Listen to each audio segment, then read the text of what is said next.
আসসালামু আলাইকুম বন্ধুরা, আশা করি আপনারা সকলেই ভালো আছেন। বন্ধুরা, আজকের ভিডিওতে আমি আপনাদেরকে বলবো একজন ইমানদার স্ত্রীর কারণে কিভাবে তার বদকার স্বামী জাহান্নামী হওয়া সত্ত্বেও মৃত্যুর পর জান্নাতে স্থান পেয়েছিল সে সম্পর্কে একটি বিস্ময়কর ঘটনা। তাই পুরো ভিডিওটি শেষ পর্যন্ত দেখার অনুরোধ রইল। বন্ধুরা, কথিত আছে বহুকাল আগে এক গ্রামে স্বামী স্ত্রী বসবাস করতেন। স্ত্রী খুবই ইমানদার ছিল। তিনি সর্বদাই 5 ওয়াক্ত সালাত আদায় করতেন, ইসলামের সকল বিধিবিধানগুলো মেনে চলতেন, রমজানের 30টি রোজা রাখতেন, সর্বদা কোরআন তেলাওয়াত করতেন এবং তাসবিহ তাহলিল করতেন। এর পাশাপাশি আশেপাশের প্রতিবেশীর সকলের সাথেই তিনি খুব সুন্দর এবং মধুর আচরণ করতেন, যার ফলে প্রতিবেশীরাও সবসময় সে নারীর খোঁজ খবর নিত। ইমানদার নারীটির বিপদ আপদে সবসময় এই প্রতিবেশীরা এগিয়ে আসত, কারণ তিনি ছিলেন একজন ইমানদার। তিনি ইসলামের অনেক বিষয় সম্পর্কে জানতেন এবং সে বিষয়গুলো সম্পর্কে তিনি প্রতিবেশীদেরকে জানাতেন। এতে করে প্রতিবেশীরা ইসলাম সম্পর্কে জানত এবং খুব খুশি হতো। এমনও কোনোদিন বাদ যায়নি যে ওই ইমানদার নারীটি তার ঘরে কোরআন তেলাওয়াত করেনি। তিনি প্রত্যেক দিন সকালবেলা কোরআন তেলাওয়াত করতেন। প্রত্যেক রমজান মাসে তিনি 30টি রোজা রাখতেন এবং তার সাধ্যমতো দান সাদকা করতেন। আল্লাহ তাআলা তার ঘরে কোনো সন্তান দেননি, তিনি নিঃসন্তান ছিলেন। তবে তিনি তার স্বামীকে খুবই ভালোবাসতেন, যত্ন করতে, সম্মান করতে এবং অনেক সেবা করতেন। তবে ওই নারীর স্বামী খুবই বদকার ছিল। তিনি 5 ওয়াক্ত সালাত আদায় করতেন না, রমজানের রোজা রাখতেন না। যদিও বা তিনি প্রতিবেশীদের সাথে ভালো আচরণ করতেন, তবে তার নেশা করার অভ্যাস ছিল। তিনি সর্বদাই মদ্যপান করতেন এবং সবসময় নেশাগ্রস্ত থাকতেন। আল্লাহর প্রতি তার কোনো ভয় ছিল না। তিনি ইসলাম সম্পর্কে কোনো জ্ঞানই রাখতেন না। ওই নারীর সবসময় আল্লাহ তাআলার কাছে তার স্বামীর হেদায়েতের জন্য দোয়া প্রার্থনা করত। তিনি সবসময় সালাত সম্পন্ন করে 2 হাত তুলে মোনাজাত ধরে আল্লাহর কাছে প্রার্থনা করত এবং বলতো, হে আল্লাহ রাব্বুল আলামিন, বেহেশতে আমি এবং আমার স্বামী একসাথে থাকতে চাই, কিন্তু আমি যতটুকু সম্ভব তোমার ইবাদত করার চেষ্টা করি, কিন্তু আমার স্বামী তোমার নামও যেন মুখে উচ্চারণ করতে ইচ্ছুক না। ইমানদার স্ত্রীর স্বামী বদকার হলেও সে তার স্ত্রীকে খুবই ভালোবাসত। স্ত্রীর সকল চাহিদা পূরণ করতে সাধ্যমতো চেষ্টা করত। তিনি সকল কিছু দেওয়ার চেষ্টা করত তার স্ত্রীকে। এজন্য স্ত্রী তার স্বামীকে সে খুবই ভালোবাসত, খুব যত্ন করত, সেবা করত। তবে ইমানদার স্ত্রীর মনে একটাই আক্ষেপ ছিল যে তার স্বামী যদি তার মতো ইমানদার হতো তাহলে তার দুনিয়াটা হয়তো আরো সুন্দর হয়ে উঠত। সন্তান না থাকার যে যন্ত্রণা সেটা তার স্বামী ভুলিয়ে রেখেছিল। প্রত্যেক রমজান মাসে ওই নারী স্বামী নেশাগ্রস্ত অবস্থায় পড়ে থাকত, রমজানের রোজা রাখত না।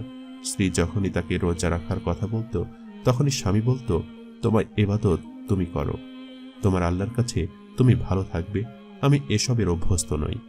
স্ত্রী প্রায় সময়ে নামাজ সম্পন্ন করে তার স্বামীর উদ্দেশ্যে বলতো, প্রিয় স্বামী, আপনি দয়া করে আল্লাহর পথে ফিরে আসুন, আপনি তওবা করুন, আপনি নেশাগ্রস্ত অবস্থায় আর থাকবেন না।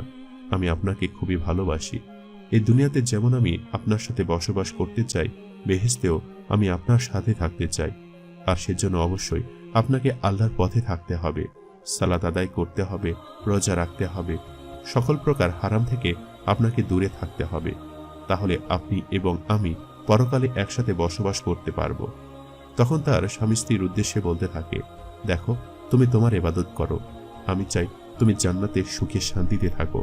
তবে আমি তোমাকে ভালোবাসি আর ভালোবেসে এই দুনিয়াতে একসাথে থাকতে চাই। পরকালের কথা আমি বলতে পারি না। এরপর বছর ঘুরে যখন রমজান মাস আসলো তখন প্রথম রোজা চলে গেল এবং স্ত্রী দেখল যে প্রতি বছরের ন্যায় এবারও তার স্বামী রোজা রাখছে না, নামাজ আদায় করছে না, নেশাগ্রস্ত অবস্থায় পড়ে আছে। স্ত্রী তার স্বামীর উদ্দেশ্যে বলতে লাগলো, প্রিয় স্বামী, দয়া করে এবার আপনি রোজাটা রাখুন। আপনি রোজা একবার রেখে দেখুন, আপনার মনে অনেক প্রশান্তি আসবে, সেটা আপনি নিজেও কল্পনা করতে পারবেন না। এই অনুভূতি আপনি তখনই বুঝতে পারবেন যখন আপনি আল্লাহর সন্তুষ্টির জন্য সারাদিন না খেয়ে সন্ধ্যায় ইফতার করবেন। আপনি দয়া করে রোজা রাখুন। কিন্তু স্বামী তার স্ত্রীর কথা শুনল না, আর স্ত্রী কিছুই করার ছিল না শুধুমাত্র আল্লাহর কাছে দোয়া করা ছাড়া। এভাবে করেই পুরো রমজানটাই চলে গেল। নেশা করতে করতে হঠাৎ করে ইমানদার স্ত্রীর স্বামীর অবস্থা খুবই খারাপ হয়ে গেল। নেশাগ্রস্ত অবস্থায় সারাদিন পড়ে থাকার কারণে তার শরীর প্রচণ্ড অসুস্থ হয়ে পড়ল এবং তিনি বিছানায় লুটিয়ে পড়লেন। আর ইমানদার স্ত্রী দিন ও রাত ভরে আল্লাহর ইবাদতের পাশাপাশি তার স্বামীর সেবা করতে লাগলো। তিনি মনে মনে চাইতে লাগলো তার স্বামীর যেন কিছুই না হয়, কারণ এই স্বামী ছাড়া তার পৃথিবীতে আপন বলতে কেউ নেই। কিন্তু আল্লাহর ইচ্ছার উপরে কেউই জবরদস্তি করতে পারে না। আল্লাহর ইচ্ছা ছিল ইমানদার স্ত্রীর পাশ থেকে তার স্বামীকে তিনি তুলে নেবেন, আর ঠিক তেমনটাই ঘটল। অতিরিক্ত অসুস্থতার কারণে তার স্বামী এই দুনিয়া থেকে বিদায় নিল, আর শোকের যেন ওই ইমানদার স্ত্রীর জীবন একেবারে বিষণ্ণ হয়ে পড়ল। ইমানদার স্ত্রীকে সান্ত্বনা দেওয়ার মতো প্রতিবেশীদের মধ্যে অনেকেই ছিল। ইমানদার নারী তার স্বামীর স্মৃতি যেন কিছুতেই ভুলতে পারছিল না। স্বামীর মৃত্যু শোকে সে যেন একেবারে পাথর হয়ে গিয়েছিল। তার স্বামীর মৃত্যুর অনেকদিন পার হয়ে যায়। তাকে সান্ত্বনা দেওয়ার জন্য ইমানদার নারীর মা তার বাড়িতে চলে আসে এবং মাই তার মেয়েকে আগলে রাখতে শুরু করে। একদিন ওই নারী রাতের বেলায় ঘুমাচ্ছিল। তখন তিনি স্বপ্নে দেখলেন যে তার স্বামী হঠাৎ করে তাকে ডাকছে এবং তার উদ্দেশ্যে বলছে, হে প্রিয়তম স্ত্রী, আমাকে বাঁচাও, আমাকে রক্ষা করো। এখানে চারিদিকে আগুন, আমি মনে হয় আর সহ্য করতে পারবো না, তুমি আমাকে বাঁচাও। কোথায় তুমি? বাঁচাও, আমাকে বাঁচাও। এই স্বপ্নটি দেখার পর ওই নারীর ঘুম ভেঙে যায় এবং তিনি খুবই বিচলিত হয়ে পড়েন। তিনি আল্লাহর কাছে প্রার্থনা করে বলতে থাকেন, হে আল্লাহ, তুমি দয়া করে আমার স্বামীর কবরের আযাব মাফ করে দাও। এরপর পরদিন যখন তিনি রাতের বেলা ঘুমাতে যান, তিনি একই স্বপ্ন দেখেন। তিনি দেখেন যে তার স্বামী তার হাত দিয়ে ডাকছে এবং বলছে, হে প্রিয়তম স্ত্রী, তুমি আমাকে বাঁচাও, আমার চারিদিকে আগুন, অনেক ভয়ঙ্কর জন্তু জানোয়ার, আমি খুব ভয় পাচ্ছি, আমাকে তুমি বাঁচাও। এবং অনুরূপভাবে ওই নারী তৃতীয় দিনও একই স্বপ্ন দেখলেন। এবার তিনি এই স্বপ্নের ব্যাখ্যা জানার জন্য বিচলিত হয়ে উঠলেন। তিনি তার স্বপ্নের কথা তার মাকে খুলে বললেন। তখন তার মা ওই নারীর মুখে সমস্ত ঘটনা শুনে ঠিক করলেন যে তারা একজন মসজিদের ইমামের কাছে যাবে এবং এই স্বপ্নের ব্যাখ্যা সম্পর্কে জানবে এবং এরপর কি করা যায় সে সম্পর্কে তারা অবগত হবে। অতঃপর মা এবং মেয়ে দুজনে মিলে একজন মুসলিম ইমামের শরণাপন্ন হলো এবং ইমামের কাছে গিয়ে ওই ইমানদার স্ত্রী তার সমস্ত ঘটনা খুলে বলল। তখন মসজিদের ইমাম ওই ইমানদার নারীর উদ্দেশ্যে বলতে লাগলো, দেখুন, আপনি একজন ইমানদার স্ত্রী ছিলেন, আপনি সবসময় আপনার স্বামীর সেবা করতেন এবং আপনার কথায় বোঝা যাচ্ছে আপনি খুবই ইমানদার, আপনি খুবই আল্লাহভীরু একজন নারী। আর যেহেতু আপনার স্বামী একজন বদকার ছিল, সে সবসময় নেশা করত এবং নেশাগ্রস্ততার কারণেই তার মৃত্যু হয়েছে, তাই হয়তো আল্লাহ তাআলা তার কবরে আযাব দিচ্ছে। এর ফলে সে বারবার আপনাকে দেখা দিচ্ছে, তার যন্ত্রণার কথা আপনার কাছে বলছে, কারণ সে আপনাকে সত্যিকার অর্থে খুব ভালোবাসত। এখন আপনার করণীয় হলেও তার জন্য বেশি বেশি ইবাদত করা।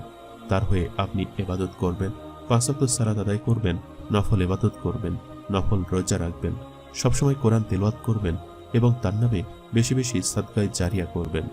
এর মানে এমন দান করবেন যেগুলো মানুষের উপকারে আসে আর তার সব তার কবরে গিয়ে পৌঁছায় এবং সে কবরে শান্তি পায়। মসজিদের ইমামের কথা মতো ওই নারী বাড়িতে এসে আল্লাহর ইবাদত মনোযোগ সহকারে শুরু করে। 5 ওয়াক্ত সালাতের পাশাপাশি সে অধিক পরিমাণে নফল নামাজ পড়া শুরু করে, নফল রোজা রাখা শুরু করে এবং সারাদিন কোরআন তেলাওয়াত করতে থাকে এবং কেঁদে কেঁদে আল্লাহর কাছে তার স্বামীর জন্য প্রার্থনা করতে থাকে। ইমানদার নারী তার সাধ্যমতো কিছু দান করে, মানুষের কল্যাণাসে এমন দান করে, অর্থাৎ তিনি মসজিদে কিছু অর্থ দান করে, এর পাশাপাশি কিছু ইয়াতীম মিসকিনদেরকে তিনি খাওয়ায়। আর সবসময় ওই নারী ক্রন্দনরত অবস্থায় আল্লাহর কাছে তার স্বামীর জন্য প্রার্থনা করতে থাকে। এভাবে করে প্রায় অনেকগুলো দিন কেটে যায়। একদিন ওই নারী স্বপ্ন দেখে যে তার স্বামী খুব হাসছে এবং তার স্বামীর চেহারা একেবারে নুরানি চেহারা হয়ে গেছে এবং তার স্বামীর চারপাশে যেন সুন্দর ফুলের বাগান, সুন্দর সুবাস এবং স্বামী তার স্ত্রীর উদ্দেশ্যে বলতে লাগলো, হে প্রিয়তম স্ত্রী, তোমার আমল কাজে দিয়েছে, আমি খুব শান্তিতে আছি, খুব সুখে আছি, আমি খুব শিগগিরই তোমাকে নিতে আসব। এই স্বপ্ন দেখার সাথে সাথেই ওই নারীর ঘুম ভেঙে যায় এবং তিনি আল্লাহর কাছে শুকরিয়া আদায় করেন। তার মনে যেন একটা শান্তির বাতাস বয়ে এলো। তিনি মনে মনে চিন্তা করতে লাগলেন, হয়তো আল্লাহ তাআলা তার এই তুচ্ছ আমলের বদৌলতে তার স্বামীর কবরের আযাব মাফ করেছে এবং খুব শীঘ্রই তিনিও তার স্বামীর কাছে পৌঁছে যাবেন। একদিন ওই নারী নামাজ আদায় করছিলেন, আর যখনই তিনি সেজদায় গেলেন তখন সেজদা থেকে আর উঠলেন না। মা তখন মেয়ের জন্য চিন্তা করছিলেন। তিনি মনে মনে ভাবতে লাগলেন, আমার মেয়ে এতক্ষণ হলো নামাজ আদায় করতে গেছে, এখনো কেন নামাজ শেষ হয়নি। তখন তিনি তার মেয়ের কক্ষে গেলেন এবং গিয়ে দেখলেন যে সে সেজদা করছে, কিন্তু অনেকক্ষণ হয়ে গেলে সে সেজদা থেকে ওঠে না। তখন মা যখন মেয়ের কাছে যায়, গিয়ে দেখে যে মেয়ে এই পৃথিবী ছেড়ে চলে গেছে। তখন মা ও মেয়ে হারাশোকে পাগল হয়ে যায়। একদিন ওই নারীর মা যখন ঘুমাচ্ছিলেন তখন তিনি স্বপ্নে দেখলেন তার মেয়ে এসে তাকে বলছে, মা তুমি চিন্তা করো না, আমি এখানে আমার স্বামীর সাথে খুবই ভালো আছি এবং আমরা খুব শান্তিতে আছি। তুমি নামাজ পড়ে আমাদের জন্য অবশ্যই দোয়া করবে, আল্লাহ আমাদের অনেক ভালো রেখেছেন। শুধুমাত্র ওই ইমানদার স্ত্রীর কারণে আল্লাহ তাআলা ওই ইমানদার স্ত্রীর বদকার স্বামীর কবরের আযাব মাফ করেছিল। তার আমলের কারণে আল্লাহ তাআলা তাকে শান্তিতে রেখেছিল। রাসূল সাল্লাল্লাহু আলাইহি ওয়াসাল্লাম বলেন, কোন ইমানদার যদি অন্যের জন্য দোয়া করে তাহলে আল্লাহ তাআলা তার জন্য সে দোয়া কবুল করে, পাশাপাশি ওই ব্যক্তির জন্য দোয়া কবুল করে। আল্লাহ তাআলাকে মুমিন বান্দা সদা সর্বদা ভয় করে। আল্লাহর একত্ববাদ ও রাসূল সাল্লাল্লাহু আলাইহি ওয়াসাল্লামের রিসালাতে পূর্ণ আন্তরিকতার সঙ্গে বিশ্বাস স্থাপন করে যে ব্যক্তি তার প্রতিটি হুকুম আহকাম মেনে চলে তাকে মুমিন বলে। অন্যভাবে বলা যায়, মহান আল্লাহ তার প্রেরিত সব নবী, রাসূল, ফেরেশতা, আসমানি কিতাব, পরকাল ও তাকদীরের উপর পূর্ণ আন্তরিকতার সঙ্গে বিশ্বাস স্থাপন করে, আর ঈমান গ্রহণের পর যে ব্যক্তি ঈমান থেকে বিন্দুমাত্র বিচ্যুত হয়নি সেই প্রকৃত মুমিন। আল কোরআন ও হাদিসে মুমিনের চারিত্রিক বৈশিষ্ট্য বর্ণনা করা হয়েছে। কোরআন মাজিদে ইরশাদ হয়েছে, প্রকৃত ঈমানদার তো তারাই আল্লাহর জিকির হলে যাদের অন্তর কেঁপে ওঠে, আর আল্লাহর আয়াত যখন তাদের সামনে পড়া হয় তাদের ঈমান বেড়ে যায়। সূরা আনফাল আয়াত নাম্বার 2। একজন মুমিন আল্লাহর উপর ঈমান আনার পর আর কখনো সন্দেহে পড়ে না, সে পূর্ণতার সঙ্গে আল্লাহর উপর আস্থাশীল হয়। মুমিনদের অন্যতম গুণ হলো তারা আল্লাহ ছাড়া আর কোনো প্রভুকে ডাকে না। সূরা ফুরকান আয়াত নাম্বার 68। মুমিনরা যে কোনো সংবাদকে যাচাই বাছাই করে গ্রহণ করে। আল্লাহ বলেন, হে মুমিনগণ, যদি কোনো পাপাচারী তোমাদের কাছে কোনো সংবাদ নিয়ে আসে তবে তোমরা তা পরীক্ষা করে দেখবে, যাতে অজ্ঞাতবশত তোমরা কোনো সম্প্রদায়ের ক্ষতি সাধনে প্রবৃত্ত না হও, এরপর নিজেদের কৃতকর্মের জন্য অনুতপ্ত না হও।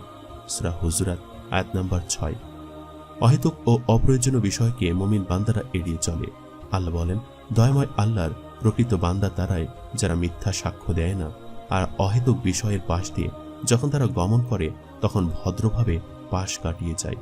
সূরা ফুরকান আয়াত নাম্বার 72। সফল মুমিন কারা? এই প্রশ্নের জবাবে বলা হয়েছে, মুমিনরা সফলকাম হয়ে গেছে যারা নিজেদের নামাজে বিনয়ী, নম্র, যারা অনর্থক কথাবার্তা বলে না, যারা যাকাত দান করে থাকে এবং যারা নিজেদের লজ্জাস্থানকে সংযত রাখে। সূরা মুমিনুন আয়াত 1 থেকে 4। অন্য আয়াতে বলা হয়েছে, আর ঈমানদার পুরুষ ও ঈমানদার নারী একে অন্যের সহায়ক, তারা সৎ কাজের আদেশ দেয় এবং মন্দ কাজ থেকে বিরত রাখে, নামাজ প্রতিষ্ঠা করে, যাকাত আদায় করে এবং আল্লাহ ও তার রাসূলের নির্দেশ অনুযায়ী জীবনযাপন করে, এদের উপর আল্লাহ দয়া করবেন। সূরা তাওবা আয়াত নম্বর 71। মুমিন জিন্দেগীর অন্যতম বৈশিষ্ট্য মহব্বত ও দয়া। এর জন্য মুমিনকে মহব্বত ও দয়ার প্রতীক বলা হয়। আল্লাহর প্রতি ভালোবাসা, নবীজির সুন্নাত আমলের প্রতি ভালোবাসা ও আল্লাহর সৃষ্টির প্রতি ভালোবাসা তার মুমিনদের ভূষণ। আল্লাহ তাআলা ইরশাদ করেন, নিশ্চয়ই সৎ কর্মশীল মুমিনদের জন্য দয়াময় আল্লাহ মহব্বত পয়দা করে দেন। সূরা মারিয়াম আয়াত নম্বর 96। প্রিয় নবীজি সাল্লাল্লাহু আলাইহি ওয়াসাল্লাম ইরশাদ করেছেন, একজন মুমিন মুসলিমের জন্য অন্য মুসলিমকে হত্যা করা, সম্পদ লুট করা ও সম্মান হানি করা নিষিদ্ধ। আবু হুরায়রা রাদিয়াল্লাহু তাআলা আনহু বর্ণনা করেছেন, একদিন রাসূল সাল্লাল্লাহু আলাইহি ওয়াসাল্লাম বলেন, আমার কাছ থেকে কিছু কথা শিখবে, অতঃপর তা অনুসারে আমল করবে, কিংবা এমন কাউকে শিক্ষা দেবে যে তা অনুসারে আমল করবে। আমি বললাম, আমি, হে আল্লাহর রাসূল। অতঃপর তিনি আমার হাত ধরে 5টি গণনা করে বললেন, তিনি বলেন, সব ধরনের হারাম কাজ বর্জন করবে, তাহলে তুমি আল্লাহর কাছে সবচেয়ে বেশি ইবাদতকারী হিসাবে গণ্য হবে। আল্লাহ তোমার জন্য যা রেখেছেন তাতে তুমি সন্তুষ্ট থাকবে, তাহলে তুমি মানুষের মধ্যে সবচেয়ে ধনী হবে। প্রতিবেশীর সঙ্গে সুন্দর আচরণ করো, তাহলে তুমি মুমিন হবে। মানুষের জন্য তাই পছন্দ করো যা তুমি নিজের জন্য পছন্দ করো, তাহলে তুমি মুসলিম হবে। বেশি হাসবে না, কারণ বেশি হাসলে অন্তর মরে যায়। হযরত আবু হুরায়রা রাদিয়াল্লাহু তাআলা আনহু বলেন, হে আল্লাহর রাসূল, আমি আপনাকে দেখলে আমার অন্তর প্রশান্ত হয় এবং আমার চোখ শীতল হয়। আপনি আমাকে সব বস্তু সম্পর্কে অবহিত করুন। তখন রাসূল সাল্লাল্লাহু আলাইহি ওয়াসাল্লাম বলেন, পানি থেকে সব বস্তু তৈরি করা হয়েছে। আমি বললাম, আমাকে এমন বিষয় সম্পর্কে অবহিত করুন আমি তা আঁকড়ে ধরলে জান্নাতে প্রবেশ করতে পারবো। তিনি বলেন, সালামের প্রচার করো, অন্যকে খাবার খাওয়াও, আত্মীয়দের সঙ্গে সম্পর্ক রাখো, রাতে যখন মানুষ ঘুমায় তখন তুমি নামাজ পড়ো, তাহলে তুমি নিরাপদে জান্নাতে প্রবেশ করবে। আল্লাহ তাআলা সারা বিশ্বের মুসলমানদের প্রকৃত মুমিন হিসাবে ইসলামের বিধান মেনে সব ফরজ, ওয়াজিব, সুন্নাত, মুস্তাহাবের ওপর আমল করে দুনিয়ার শান্তি, আখিরাতে জান্নাতুল ফেরদাউস লাভ করার তৌফিক দান করুন। আমিন। সম্মানিত দর্শক, ভিডিওটি আপনাদের কাছে কেমন লেগেছে তা আমাদের কমেন্ট করে অবশ্যই জানাবেন। আর সবাই আমাদের সাথেই থাকবেন। আজ তাহলে এই পর্যন্তই। আপনারা ভালো থাকবেন, সুস্থ থাকবেন। আল্লাহ হাফেজ।